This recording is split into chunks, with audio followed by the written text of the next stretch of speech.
Hello, everybody. This is Marshall, and thank you for watching. And for those who are new, welcome to The Process. Yep, Vito is back with me today. This is one of those get ready with me, chit chat with me with Marshall today. Unfortunately, I've already gotten ready, so I didn't think about doing this video until after the fact. So just pretend like we got ready together.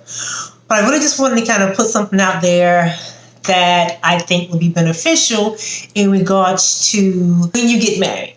So I wanted to kind of think about what's some of the things that I have learned since I've been married. What's some of the things that I need to share with other women who desire to be married. You're desiring for God to send that Mr. Right to you because, of course, you're being that Mrs.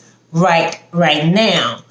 Number one is that understand that the relationships around you may change. I'm not saying that you won't have the same friendships. That's not what I'm saying. What I'm saying is they will be positioned differently when you get married versus when you are single. Okay? And sometimes if you have real, true, divine connections, they will not have a problem with the change. Understand what I'm saying? When you have a God divine hookup in your friendships, they will not mind when the position of your relationship change because you're now a different status. You're now married. You can also find out true relationships and friendships when you get married. I have learned when I connect with people and they're married and I'm married, that's the common denominator. And when their marriage is wonderful, our marriage is wonderful, we can come together as a wonderful friendship. Sometimes we think it's a friendship based on unconditional love and affection and sisterhood, if you will. But I have been very disappointed lately because I'm finding out that the relationships that are being developed around me were only based on their status. And let me tell you what I mean about that. When their marriage were fine and everything was glorious and wonderful, it's like our relationship was just as glamorous, awesome, and amazing. But I've come to find out when a relationship or your friendship, just say a friendship or a relationship that you are developing or were developing, if their marriage go astray for whatever reason,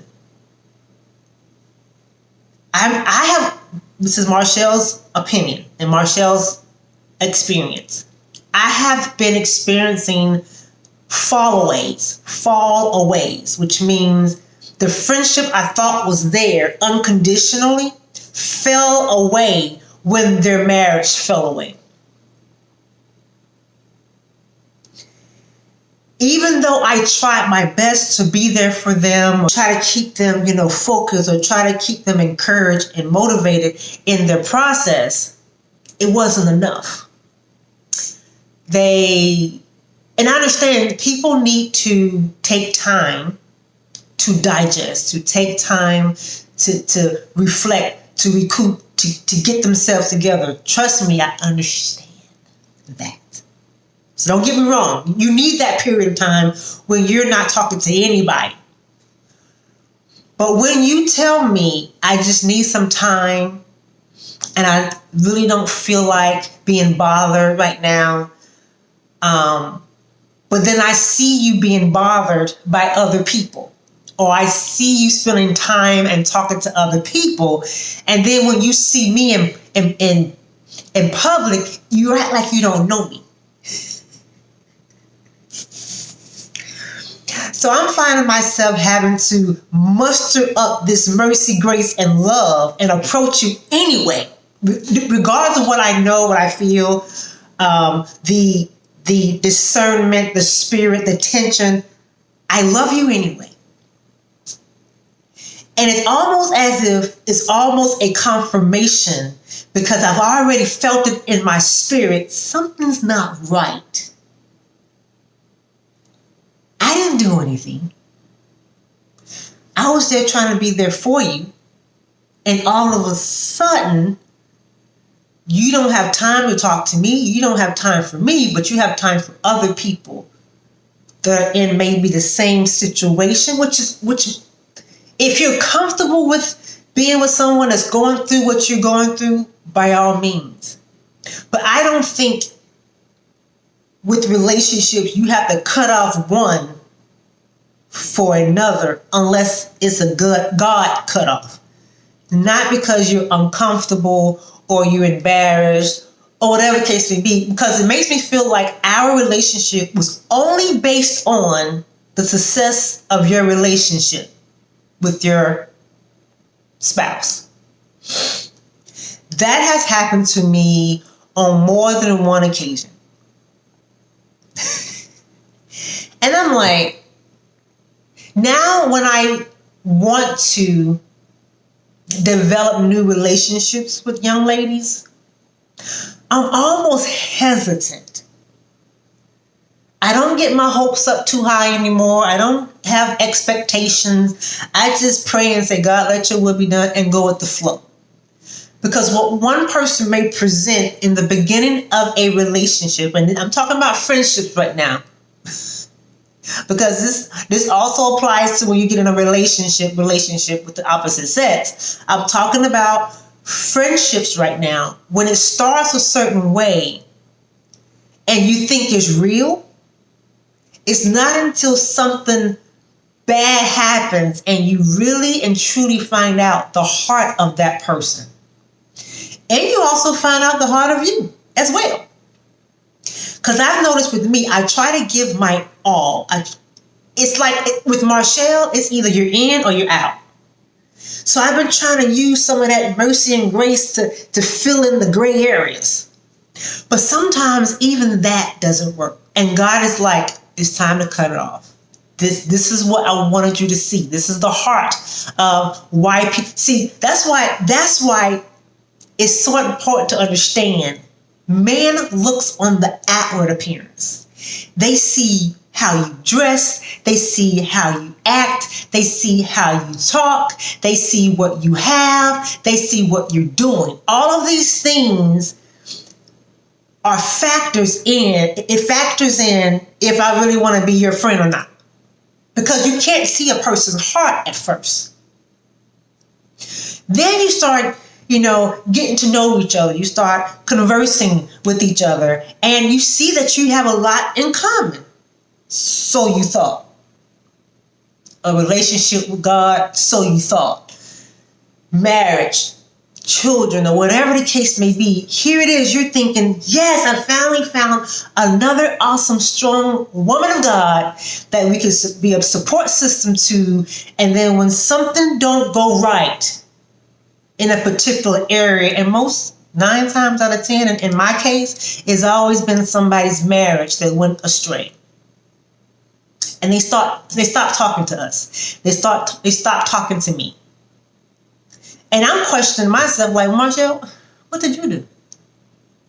What did you not do? I was calling, texting, trying to hook up. When is when?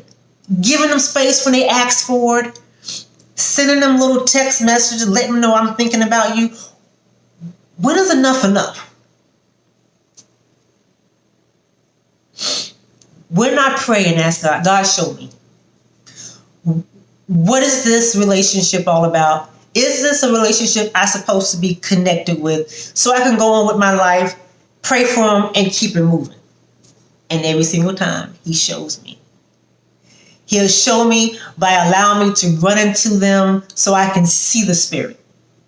It's one thing to know it, But it's another thing. It's like another level of faith when you see what you already knew. That confirmation, y'all, is a booger bear. And obviously, I'm not going to get through every single thing because this information right now, I have so many that I put down in here. Like I just jotted them down. I may just like take one thing at a time and talk about them because there's no way I can talk about all these tips in this video. So this video is pretty much talking about what happens when you find out your true friendships when their relationships go astray. Will they still be with you? Case in point, I have an awesome prime example. My best friends, when we met back in 1999, I had just got saved, gave my heart to Christ, and she was the one that God divinely hooked me up with. And to my surprise, she was married. I'm going to tell you how God hooked this up versus the other hookups. And not saying the other hookups wasn't a God hookup. I believe those hookups were seasonal hookups. So we also have to be very mindful what's permanent, what's temporary, what's seasonal. She was married and I was single. So mind you, from 1999, we had a friendship and I got married in 2009. So from 1999 to through 2009, we were still friends. Right? Check this out. When I was getting married, she was going through a divorce. She didn't even tell me she was going through a divorce until after the fact, because this is a friend for you, because she didn't want it to affect my thoughts and my process of getting married, because you know how I was anyway. I was very skeptical of marriages because I've never seen a healthy marriage last, ever. From the time I was an infant, my mom and dad, they divorced when I was an infant, never saw that. So the people in my life, I never had a healthy relationship example, but technically but hers. And she was married for 30 something years, y'all. Got married. She's going through a divorce. Now, granted, there's some things she was going through that God wanted her to go through on her own, and she knew that. So she didn't share a lot of things with me because I was getting married. I was on my honeymoon. I was, enjoying my new life, my new status, my new husband. And because of the love she had for God and for me, she kept me out of the loop on a lot of things. I respect that about her. I was a little upset after she told me because I'm thinking, you ain't have to go through this alone. But she didn't. She was with God. And God gave her more than I could have ever. She could have easily allowed what she was going through to bleed into our relationship easily, to persuade me not to get married, to convince me, girl, it ain't going to happen. She could have been that person. She could have been that chick. The jealous one. She could have been that person if she really wanted to. Because I was new at this thing and I was like, man, you're the only relationship that I know that lasted this long and is healthy. But she chose to be a friend. She chose to be the sister that God sent in my life. And till today, we're still friends. Now, have the position changed in our friendship? Of course, that is to be expected. Are we still going out every night and, spending time out, late at night? Absolutely not. She's doing her thing. She's very independent. She's an entrepreneur. She does her thing. And we're going to talk about that in another video. Independence in relationships are so important. Okay? Just know that. Put a nail in that because they're not solely dependent on you. But anyway, if I need something right now, I can call her. And she's there. If she needs something right now, she can call me and I'm there. We can confide in each other. She's one of those people, even if I confide in her, she's going to tell me the truth. And I'm the same way. She doesn't hold grudges. She doesn't judge. So there's some things I may have shared with her about my marriage in the beginning. She wouldn't dare hold it against me and veto now. There's some things I don't share with her. And there's some things I may share. It just depends. But our relationship is still solid. You know why? Because God developed it. Marshall had nothing to do with it. That's how you know true friendships. We don't know how to pick friendships, let alone relationships with opposite sex. But true friendships are one of the key components that God will provide for you, even when your status change. They can give you some insights. They can give you some things that they learned. But even in that, it's still your process, not theirs. And it may or may not look different. It'll look different. It'll look different. And there are some things that only God can feel for you. Not your friend, not your husband, not your wife. If you're a man watching this video, you have to go to God even when your status changed from being married, divorced, single, married, single. Only God can fill those voids that we're looking for somebody else to fill. However, your true friendships will be there even when your status change.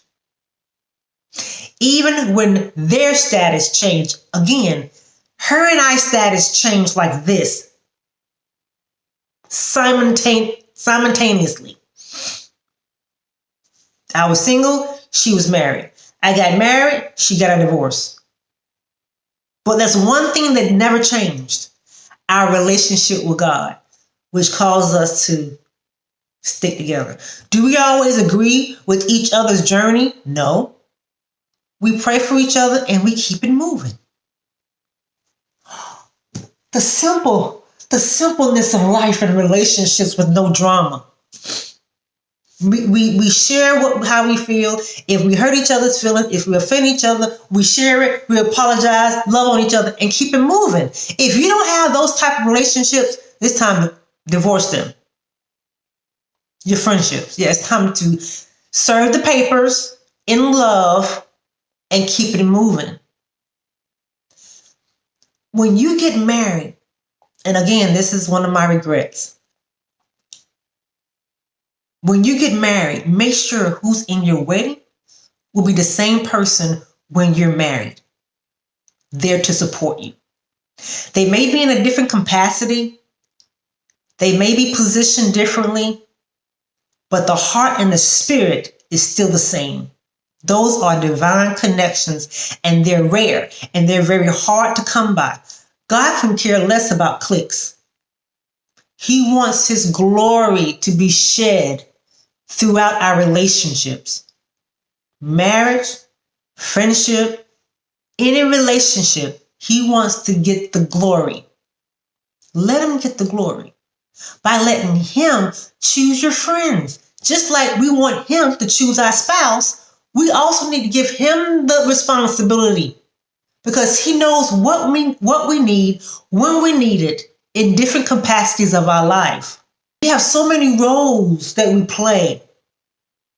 We're not just single. It's not being just single. You could be an entrepreneur. You could be an employee. You could be a student, a mother, a father, or whatever it is. We play multiple roles. We have so many hats on, and we need help in every area of our life.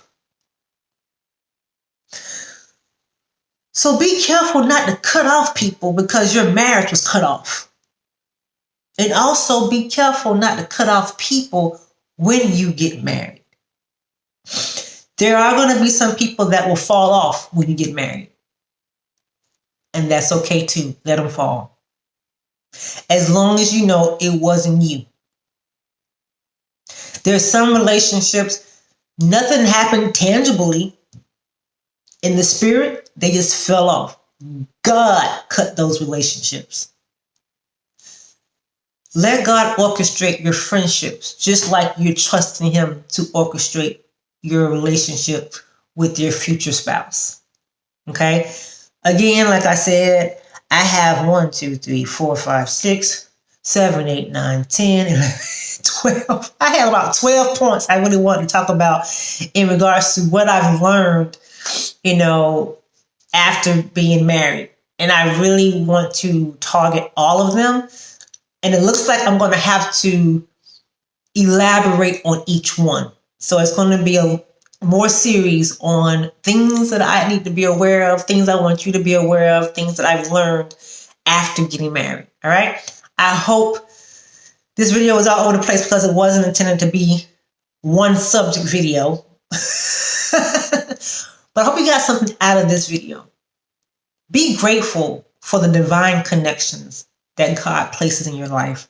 And also be aware of the relationships that only supposed to last for a season. Don't try to force seasonal friendships, seasonal relationships, and make them full-time relationships. It doesn't work. Let me say that again. Don't force it. Be aware of seasonal friendships. Don't try to make them permanent relationships. It won't work. Know when to cut off. Know when to say I love you. No. Just say, be ready just to say no in love. Gotta go. Stop conversing. Cut it off. They're not going to be happy at first. They're going to be probably wondering what's going on. It's okay. Life will continue. If they can't be happy for you, if they can't love you unconditionally, if their situation is if your friendship is predicated on her or their relationship with their loved one, you don't want that. You don't want that. And then as soon as their relationship get back together, they want to try to... No. Those are conditions. You don't have time for conditions. You need someone solid. And it's not a lot of people who are solid. All right? Love you guys. Again, I'm sorry. This video didn't go the way I wanted, but it went the way maybe God wanted it to go. All right? Love you guys. Be blessed. This is your process. Love it. Trust the God in it. That's what I'm going to continue to say. Love it, embrace it, and trust the God in it. All right? Be you and keep moving. Bye, you guys. Love you. Bye.